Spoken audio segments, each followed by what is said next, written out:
He walked into the embassy with hope, but walked out with heartbreak. His F-1 visa was denied at the very first try.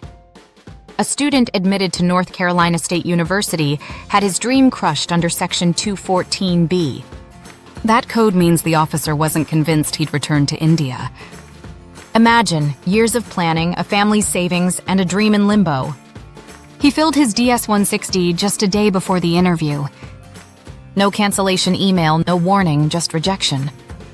Now he's back on Reddit asking, should I even try again? The answer is yes, but smarter.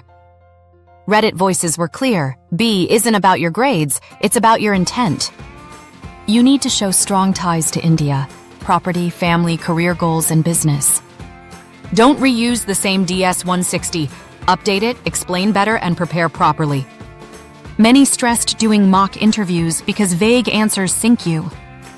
In his case, his brother was already studying in the US. His family had a business. But he didn't carry financial proof that likely cost him. So what can you do?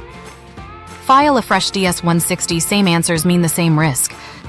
Update your sponsor documents with solid proof of income, assets, and business history. Frame your study plan as a mission, not a tourist trip. And practice every single question. Why this school? Why now? Why will you return? These answers need confidence and detail. One rejection is not the end, it's just a revision.